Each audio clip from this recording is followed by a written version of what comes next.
Hey, this is Bailey from Sydney Fate, and you're listening to the Metal Teddy Bear Experience with Chris.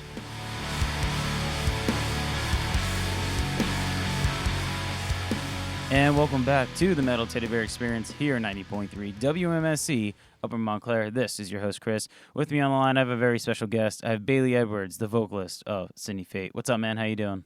Hey, not too bad, man. How are you? I'm doing pretty well right now. Just cranking out interviews for the show and the podcast, so it's a pleasure to have you on. Thank you very much for having me, man. We're really excited. So, where are you calling from? So I'm currently in Cardiff, South Wales. I've been stuck here for a while now since the lockdown. But yeah, I mean the sun's super shiny today. Trying to get all bronzed up, which is pretty nice. Getting a nice tan. What about yourself? I'm calling in from New Jersey right now, my basement, which has now become my studio. Sweet, man, sweet. Yeah, we're not allowed to go to the studio anymore, so I've made my basement. I have my lights set up. I have 2 monitors. I have my webcam, my mic. I have everything set up down here, so it's my little dojo, my little studio. Nice, man. The But chill it cave. works. Yeah, basically. Yeah, it's been pretty nice. I can't complain. I actually had some friends over from Memorial Day. Finally, because they lifted the ban on that. How's like the regulations for you guys for quarantine?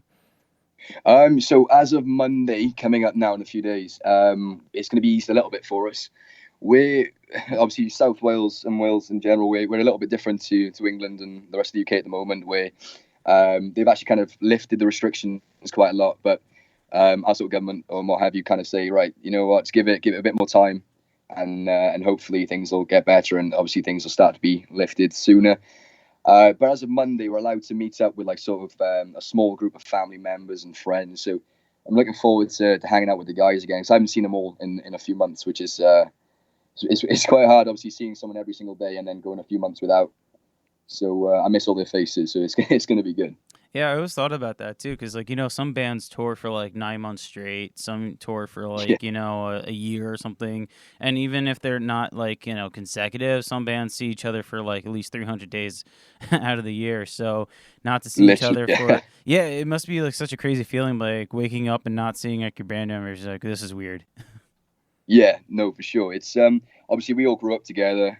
We've known each other for years, and we've always hung out. So yeah, it is. It's definitely different. But no, I'm super excited to see everyone. I know they are too. We're still keeping connected through social medias. We're still working through ideas too.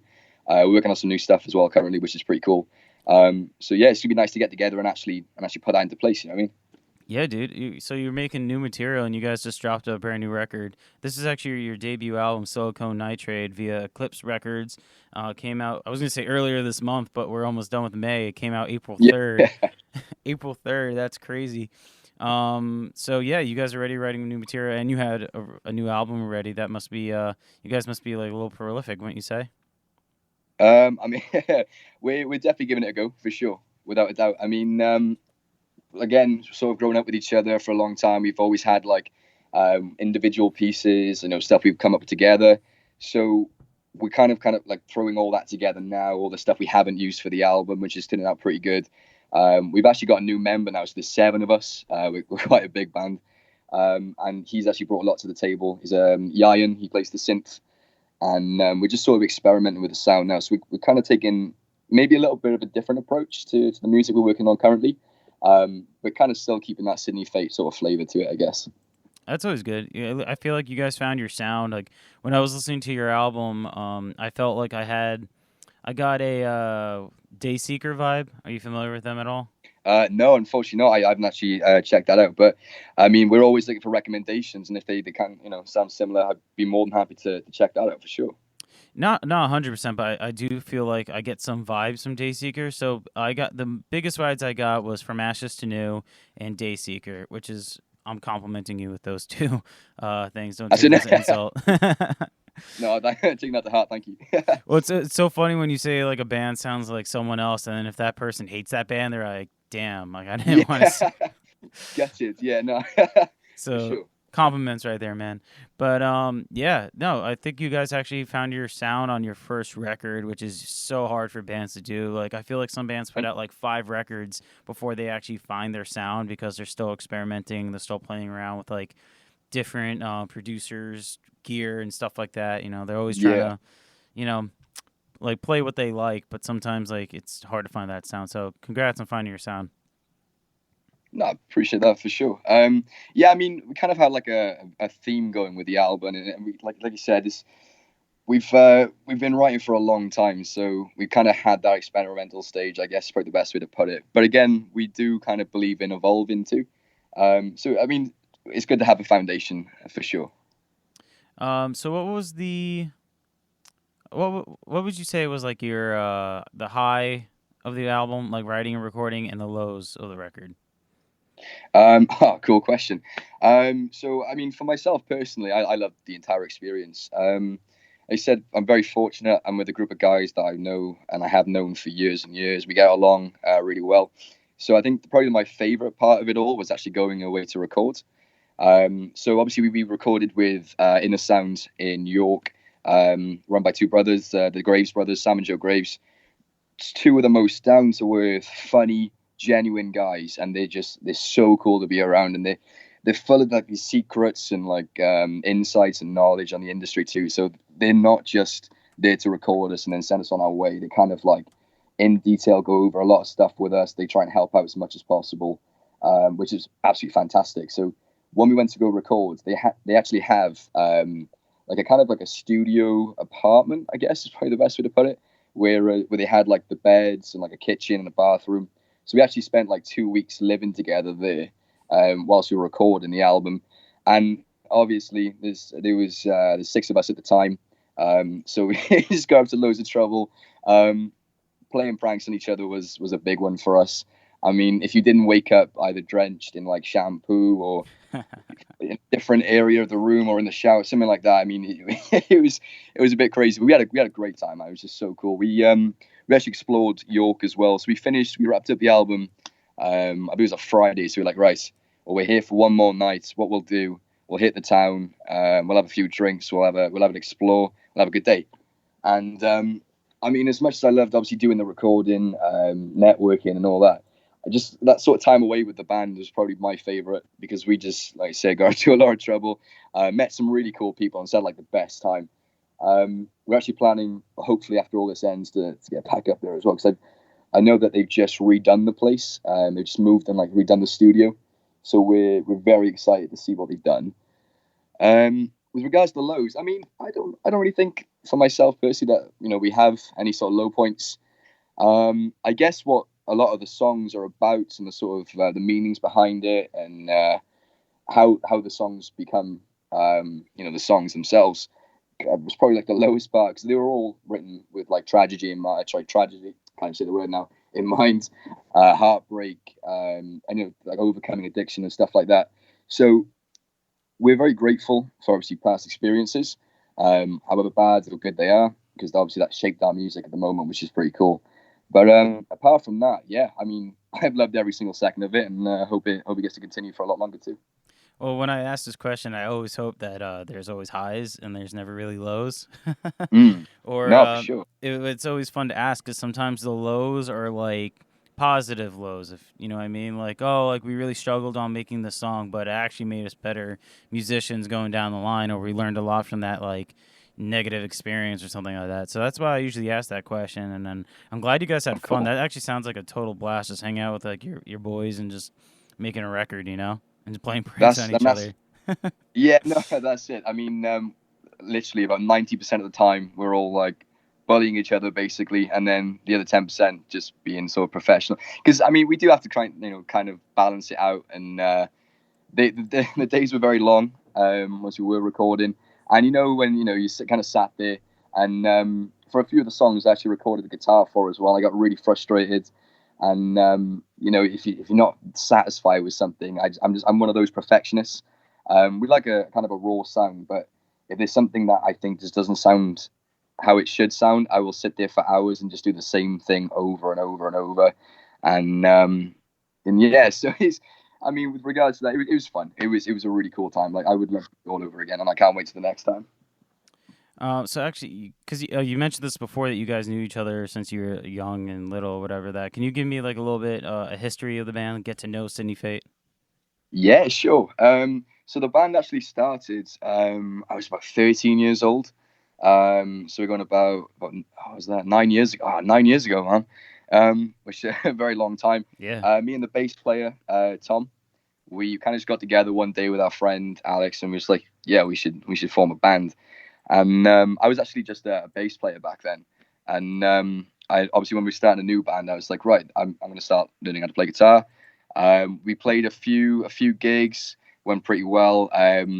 We went through a lot of members as a young band. We saw like maybe 4 or 5 different drummers, 100 plus guitarists, different singers.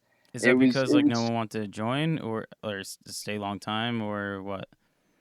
I think yeah, I mean people come and go because of that. I mean I wouldn't necessarily say they didn't want to join at the time because we all had a great time back then. It was more of the fact um we were a very tight group and we just wanted people that really fit in well and we think would have like a very good attribute towards the band. Again, sort of attitude, the way people act and stuff like that.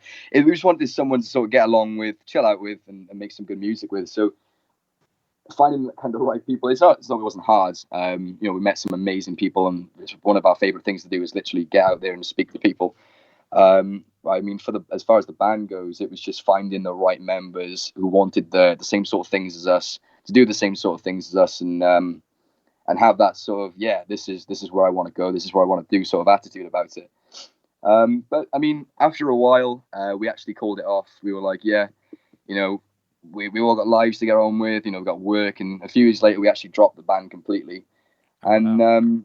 yeah, so yeah, I mean, 9 years ago, we were only a band for a few years. Yeah, we kind of stopped. And then one day, because me and Turner, we were always very close. We were out for a jog, believe it, out of all things, keeping up with the fitness. And I was like, do you remember these days? And he was like, yeah, do you remember this gig? Do you remember that gig? Oh, do you remember when we went here, when we went there? And we started reminiscing. And I was like, well, why don't we just start up again? Get it going again, get the ball rolling, get some members, get some new material. And he was kind of like, yeah, I guess. He said, if you can get the members for the band, then we'll give it a go. Within about a week or two, we grabbed a few people, started practicing. And I believe, so the lineup we have now, obviously we're always adding new members, as a lot of people would say, because like I said, there's now 7 of us. But we kind of started up again, played some shows, wrote some new songs. I went through like a pretty bad breakup at the time, when we weren't playing together or as a band.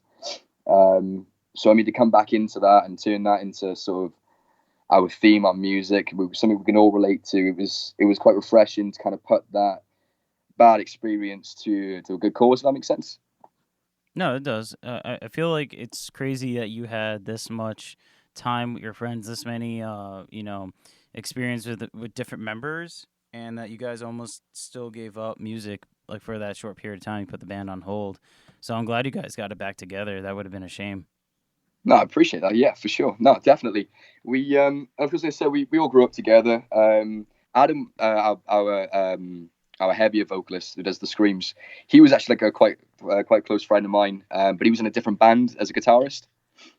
So when we actually started, we were just a 4-piece with me, Turner, one of my friends, Macaulay on drums, and we had Dominic Evans then got introduced when we first started up again, who is now our guitarist still. Um, and it was just the 4 of us, and we were having a good time. We were doing stuff. We were off to record some demos, and I told Adam the night before. We all met up at the pub. We were only going to spend like a week in Swansea, another place in South Wales. Do some demos of Home and Sweet Anticipation from the album we just released. Okay. And because those were the first 2 songs I actually wrote. Obviously, being a guitarist at the time, when we first started up again, that's when I only just started doing vocals for the band too. Before that, I had like sort of no experience, maybe a bit of backup vocals, but that was it. And I said to Adam, I was like, oh, we're going up to record these demos. I was like, if you want to come up with us, have a good time, like, you're more than welcome. And he was like, oh, don't say anything, but I've actually been practicing screams in my bedroom, and none of us knew this. Nice. Like, none of his friends knew. And I think to this day, I still think he only told us because he had a few drinks. And I was like, yo, man, like, no way, you should come up. And before I even heard him, I was just like, you should come up and put some screams on the tracks. I think it'll add like a lot of flavor to it. I think it's missing it, just jump down. And he did. He come down for the last day of recording. He stepped in the room, and bearing in mind, it's the first time any of us have ever heard him scream. And he just sort of belted out these wailers, and I was like, yo, no way. And yeah, I was like, oh, at first he didn't want to join the band. That's one of the things I was going to say earlier on, because obviously he had the band. I believe it was called Derisive Entity. I think they still their music's still out there too. I mean, if anyone's into their sort of more heavy extreme metals, I definitely recommend checking it out. They're on hiatus at the moment, obviously, since Adam's joined full time now, for Sydney Fit, like he did a while ago. But yeah, I mean, if you like your more extreme metal, definitely check it out because they were really heavy, really cool. But yeah, that's how Adam joined as well. And from there, then we started gigging a lot more. From that breakup, obviously, I had Sound Alive written, Falling Forward, and we kind of just sort of like a jigsaw, piece by piece, put it together, and it's kind of like we led to here after recording then, which is fun. Dude, that's awesome. I mean, I could kind of relate to it was Adam, right, with the hiding his screams. Yeah, yeah, Yeah, I could kind of relate to that too, because like you kind of, I don't know about your group or my friend, like with my friend group, if we have like that banter all the time, we always mess with each other. So if you like do a scream, like there's many times where we played Rock Band or Guitar Hero or something, and someone let out a scream for yeah, like a song, and we all just ripped on that person like yeah. immediately, like what is that? Like that's just Standard. air, So like if you were like, hey guys, I'll be the singer, and you have like a terrible voice, like screaming, we just rip you apart. So I could see that Yeah, privately screaming in my shower. My mom's like, "What's going on in there?" Like stuff like that. So I can relate to that. I wouldn't everything want to tell okay? my friends unless it was perfected. No, that's yeah. It was kind of it was very similar actually. We rinse each other over anything and everything. I mean, we are our own worst bullies. You know what I mean? Like we Exactly. will rinse each other over anything. We could possibly any sort of dirt we can get on each other. We will dig and dig and dig. And like one thing we do say is, never reveal a fear because Yes. it's gonna happen. And that's it. So, but yeah, to have him turn around and sort of do this, and at that level, I was just like, yeah, this just feels right. It sounds right. Let's just get more of this out there. And from there, like I said, we hit a few more gigs, and got some really cool feedback. And yeah, that's the sort of story I like to say from being in the band for so long. Um, that's funny because we got asked the other day, actually, what does the actual band name mean? And it's kind of a weird reaction to get from people because we turn around, it doesn't really mean anything, and that's the sort of meaning behind it. And they're like, yeah, but what does that mean? And it's like, well, we've had the name now, and believe me, it's been a fight to keep it. I got it tattooed on my leg. After we did some demos, I had a few drinks, and I thought it was a great idea. So I Dedication. just, yeah, yeah, I was like, well, regardless if we stay together or not, this is going to be a cool memory, man. Um, so I had to fight to keep it because we were going to change it a few times. But for me, the sort of band name as well, it's something that's been around since I was 13 years old. It's connected to so many good memories of mine, so many cool people we've met, all the great experiences, all the music. So to have a name that practically meant nothing to now for myself personally to mean the absolute world, and most of my childhood, it definitely means a lot. So yeah, I mean, it's weird how things pan out for sure. It's funny that you mentioned that someone asked what your band name meant because most bands, when you ask them what either a song title means or the band name, what does it mean or where it came from, they hate that. I feel like that's Yeah, their least favorite question, so like I kind of stick away from those. But I won't lie, I was kind of curious. I'm like, Sydney Fate, like Australia, like I don't know, like what's going on, what's it about? But that makes sense. yeah. Like sometimes you just want a name that kind of sounds cool, but like it doesn't really mean anything. It just works. Like Sydney Fate, I feel like it just rolls off the tongue. So I definitely understand what you're going for. I appreciate that for sure. I mean, it was just an impulse through. Like when we first started, again, about 13 years old, we'd already booked our first ever gig, and we didn't have a band name, so it was we were just like support for this local band, and we were like, oh, what are they going to call us? What are they going to announce when we go on stage? And we just sat there for about half an hour through socials, and it was two words. I just threw it together at the time, threw it in, and they were like, "Yeah, we'll keep it for now for this show, and then we'll change it." But very thankfully they didn't. I'd be gutted now Never with the again. tattoo. That's pretty awesome. All right, so I'm gonna bring into another segment I have on the show. Top 5 most influential albums. I'm sorry if I'm throwing you on the spot, but do you have any? Yeah, I mean, I've been asked this before. I mean, they've only ever asked one. So forgive me if I pause a bit trying to think, but I'm one of those. I love all kinds of music, all kinds of genres. But my all-time favorite album, Appetite for Destruction, Guns N' Roses. Personally, for me, not one song on that album is a filler. Everything down to the order of the songs, I think, is just absolutely perfect. It's one of those albums I could play for days on end and never get bored of ever. There's a lot of cool albums out there that kind of shaped Sidney Fate in a way as well. We actually take quite a lot of influence from. A lot of which people are quite sometimes shocked to hear. I mean, another one I'd say would probably be Phobia, Breaking Benjamin. Nice. All right. That's Some Breaking Benjamin. There we go. Yeah, I'm a massive fan. If I'm honest, I'm a huge fan. One of the biggest ones for myself growing up. This is albums, right? Just double checking. Yeah. Yeah, so perfect. 'Cause I was a massive Bullet for My Valentine fan growing up. Have been for years. Still am. Still on my shower playlist. Alongside some things like Skrillex and stuff like that. So I mean, any album by Bullet, absolutely any album. I adore. Well, they're from Wales too, right? Yeah, not too far away as well. They're from Okay. Bridgend, another area in South Wales, which is pretty cool. It was nice to kind of, we used to cover them a lot, so it was nice to have that sort of, they went out, did their thing, and look where they are now. And I've been to a few of their shows when they come to Cardiff and Newport too. Did you hear how I think it was the frontman Matt Tuck? He was talking about how when the band originally started, when they started forming, they actually were writing like new metal material because that was like what was popular back then. Oh, no way. Yeah, imagine if Bullet for My Valentine went new metal, but they said it didn't work out. It just didn't feel right to them, so then they just started writing what they actually wanted. But just imagine that Bullet for My Valentine as new metal, Yeah, that'd be a totally different experience for sure. Yeah, I don't think they would be the band they are today. Like with the level of magnitude they've got, the recognition, I don't think they would be the same. No, for sure. I mean, I totally agree with that. It's things like Tears Don't Fall.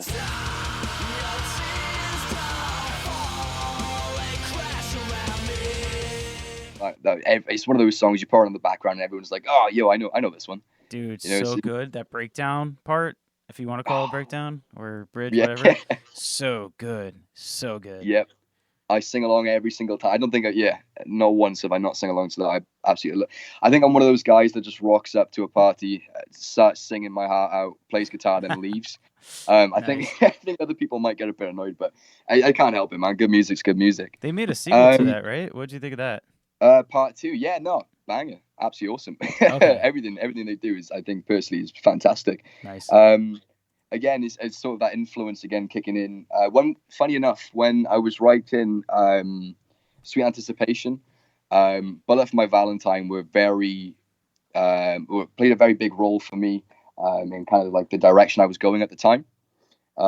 It's funny that you mentioned that they were going to go a different direction. We were going to go very, very Bullet for My Valentine at the beginning. Harmonies everywhere. Obviously with the cleans and screams, we had that sort of dynamic between us as well, me and Adam. So we did cover a lot of them, to be honest. Like Tears Don't Fall. Suffocating.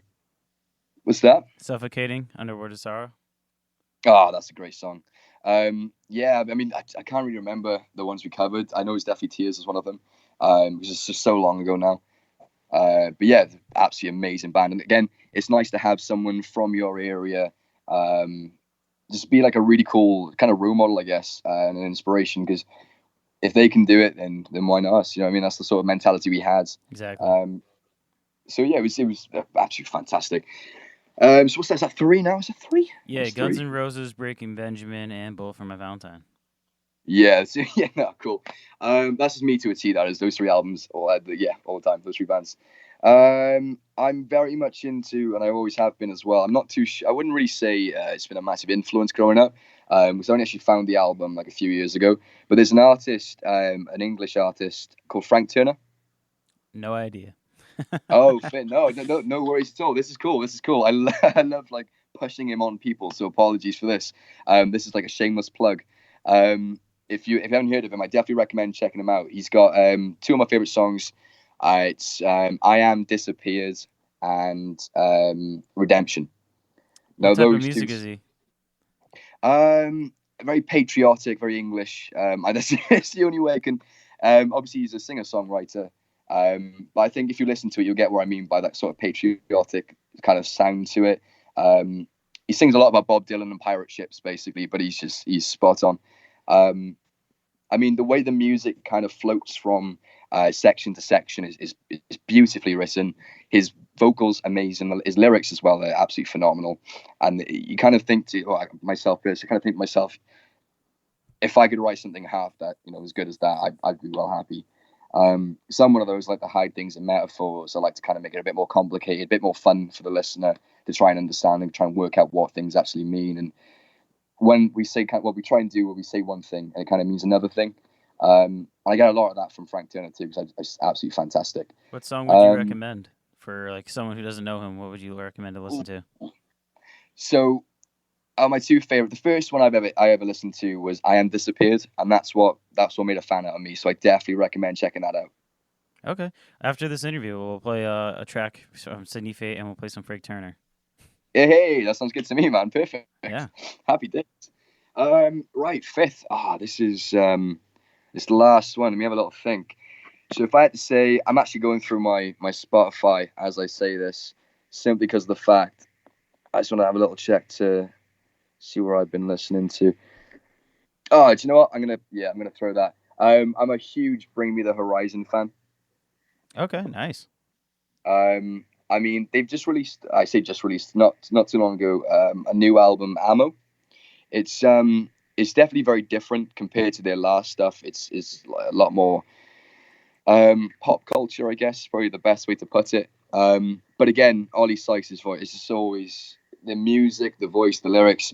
Every single song on there is one I can play all the way through. Personally, I don't think there's any fillers. I think people get a little bit shocked when I say that because I'm very 80s glam. That's kind of my favorite sort of genre, I guess. Okay. So when they kind of switched up, I think a lot of people kind of expected me not to kind of follow that and get into it, but it was just absolutely beautifully written. The whole album again. I mean, obviously, did you hear to Bring Me the Horizon? Yeah, of course, yeah. Yeah, no, that's what I mean. It's one of those. It's a well-known band. I mean, especially from like the earlier years as well, where they were a lot heavier. I was massively into them, and that sort of progression, and sort of you can kind of see that character progression individually with regards to the members as well, and how that's kind of influenced their music to change. And it's something I listen to music every day. I think everyone should. I think it's therapeutic. I think it's a great way to pass time. It's amazing, good feelings. But it's one of those sort of bands. If I ever am playing music, there's going to be a track or two from Bring Me for sure. That's awesome, man. Well, I like the albums you picked. They're all different types of music, not just metal, and it shows like how Cindy Fate kind of got their sound too. If you like, I feel like a lot of people you picked have unique voices, so it kind of makes sense of how you sing and how you carry out in your band. Thank you. No, that's awesome. I appreciate that. It's they definitely like to dive into different genres and just kind of steal the best parts and let that influence us, I guess.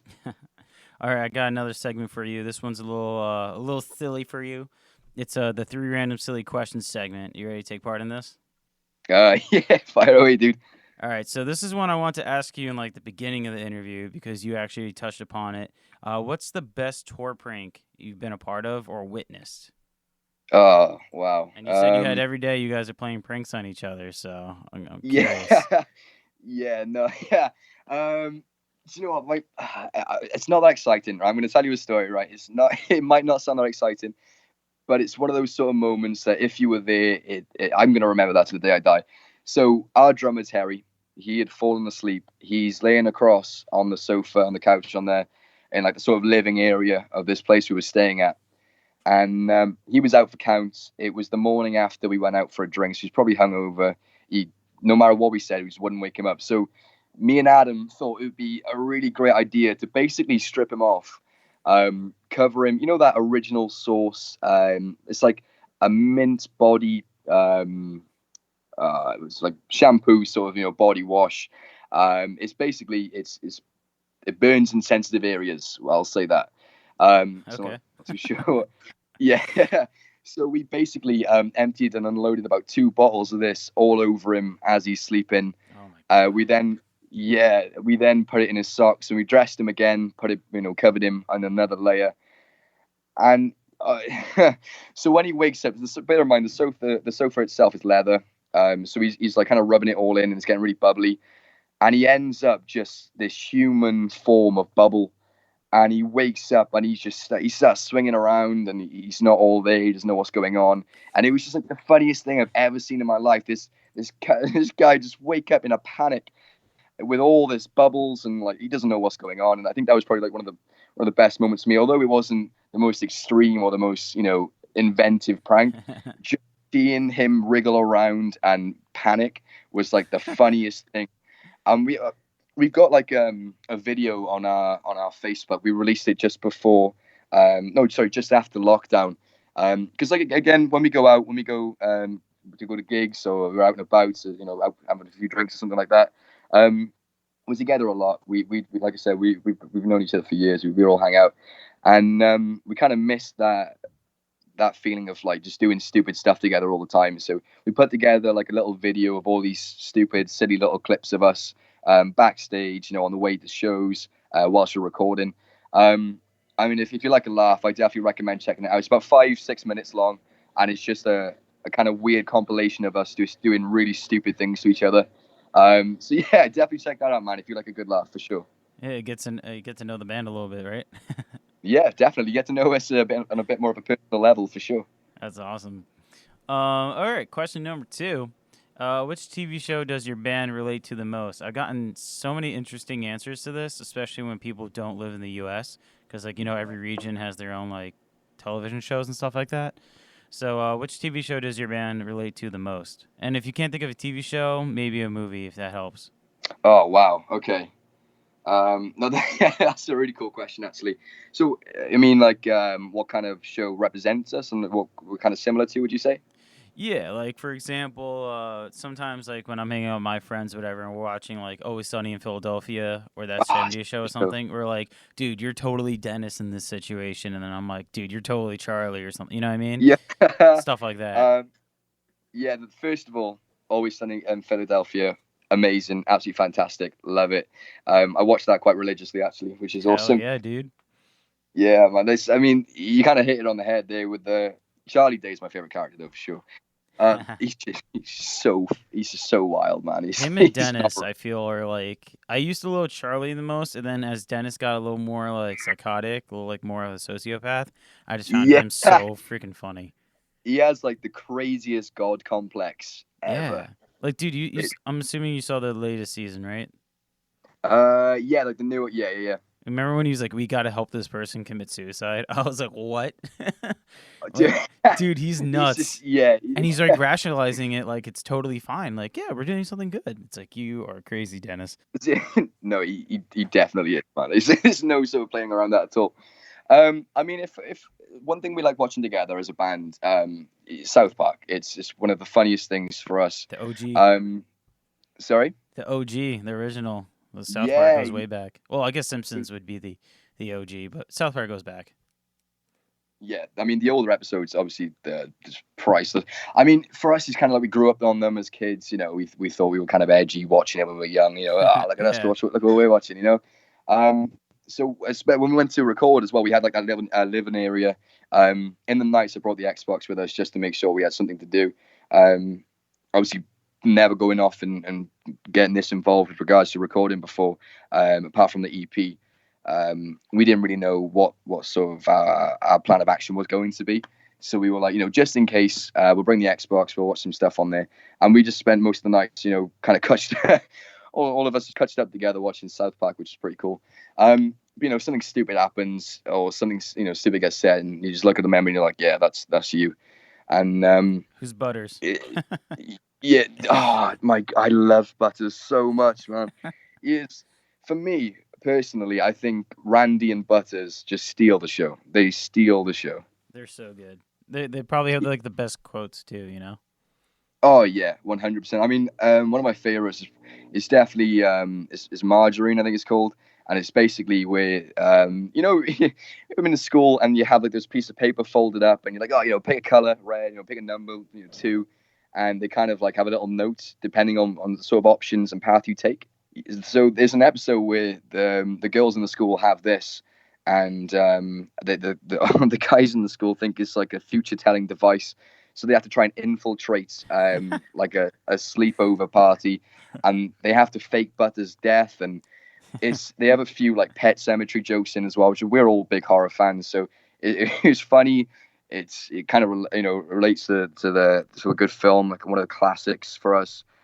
And yeah, if you haven't seen that episode, I just recommend it, man. It's fantastic. I love the show. They're always so good. South Park is always so good at like referencing like pop culture or just like really recent events, you know?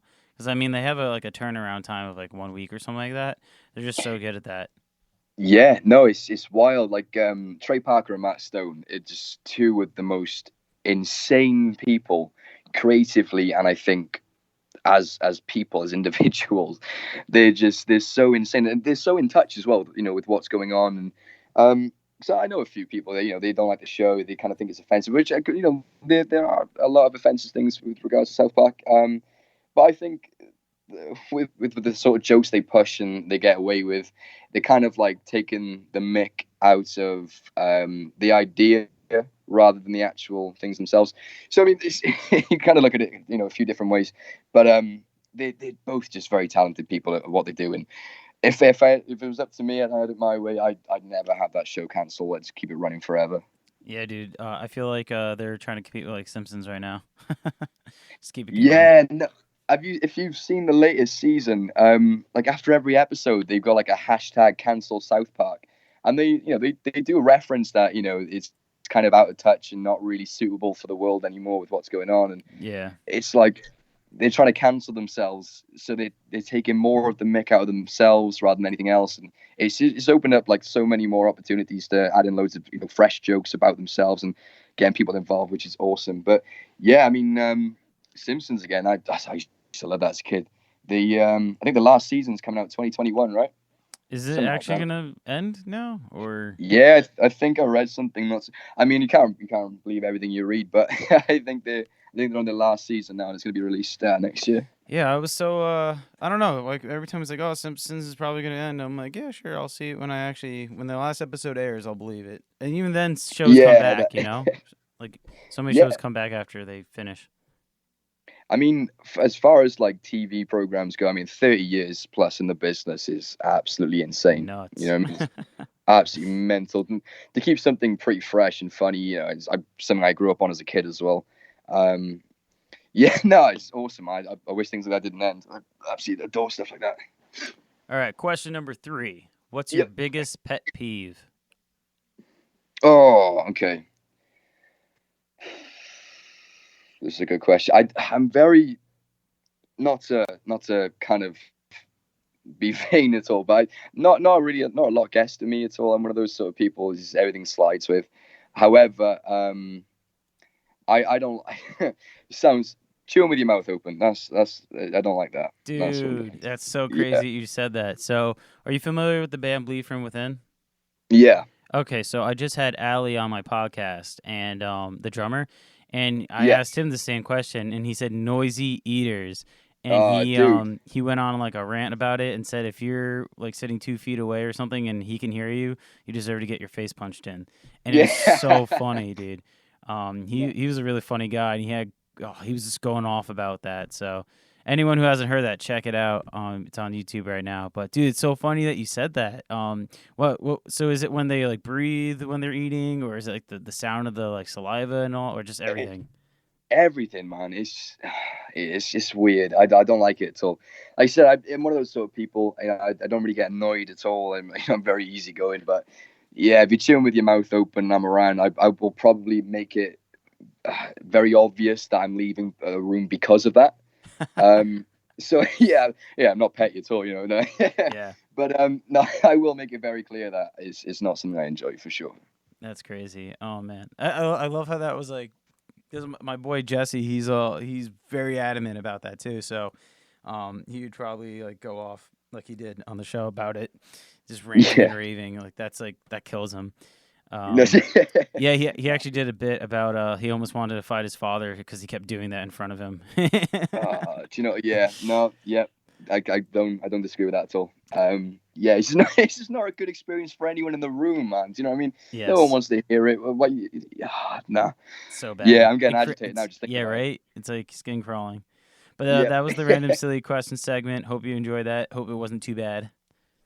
No, awesome. Thanks, man. Dude, it's funny when you have people on the show and they're like, the what segment? And then they're like, you ask them questions and they give you a one-word answer and you're like, guess it wasn't meant for them.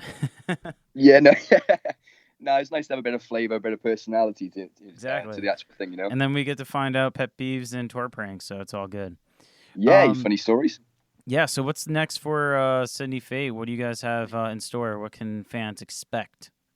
I mean, short term wise, in the next couple of weeks we'll be releasing. We're doing a sort of COVID cover of a song at the moment. I'm Nice. not really allowed to say what it is right now. I know that sounds a bit silly. We've been asked to keep it quiet until obviously we release it. Come on, give me some breaking news, man. Isn't it? Yeah, no, am I right? But yeah, we've been working pretty hard. Obviously we can't get together, so we're all doing it from home. It's different. I was going to say lonely. I don't want to sound sad. No, it's so we've been working on some stuff we're going to be releasing soon. One thing I can say, myself and Yayan are currently working on an acoustic version of Sound Alive. Oh, nice, Um, dude. yeah, so we're both doing our bits. Obviously, I'm doing the guitars and the vocals. He's been working on some sort of synth and piano at the moment. We're trying to get a bit creative with it, try and throw some new sounds. Just try to get a bit jiggy with it in total, I guess. So yeah, we're going to be releasing that pretty soon. Long term, we are obviously writing new material. Currently, we start with a couple of tracks in at the moment. Very very early stages though. It's nothing that's going to be shared pretty soon. But we are exploring. We are still writing. So hopefully, when all this is over, we can go off and finally start touring. On the album we've just released, and then once that's done, then do a few more shows on some of the newer stuff. See how they go down. Nice, dude. So it looks like you guys have a plan going. That's good. Because some people are just like, I don't know what to do during quarantine. I don't know what to do for my band, and we're not touring. But at least you're being creative and you're actually putting out content. Because that's the most important thing. Yeah, I mean we're very strong believers in trying to stay connected with people. Again, as much as we love the music, one of our favorite things, and I think kind of drives us again as a band, is going to new places and just meeting people. So we've met some like really cool, some really strange people as well. Of course. It comes with the Yeah, territory, right? yeah, no, but honest to God, I wouldn't change it for the world, man. It's just the experience you kind of gain alone is just absolutely phenomenal, and like I said, I wouldn't change it for anything. But yeah, it's always fun, and we like I say, getting involved with new people, and we try to share stories. We like having a drink. We like to get a few drinks in with the new people at shows and stuff like that, and we're always being cold. We're always meeting new people again, and it's just super fun, dude. Well, dude, thank you so much for taking the time out to do this. I really appreciate it. I know it's kind of late for you guys over in the UK, so yeah, man, thanks for joining the show. I really appreciate it. No, thank you very much for having me, man. Like I said, I'm going to check out some more of your podcasts. I'm really intrigued about those set of questions, those kind of sillier ones. So I'm gonna go have a little play through some of them. And yeah, no, thank you very much for having me, man. It's been really cool. Yeah, dude. And for anyone listening, check out Silicone Nitride via Eclipse Records. Came out on April 3rd, so it's everywhere for you, all streaming platforms. So check it out, Sydney Fate. Yeah, boy. Thanks, man. And I just can't seem to find my heart.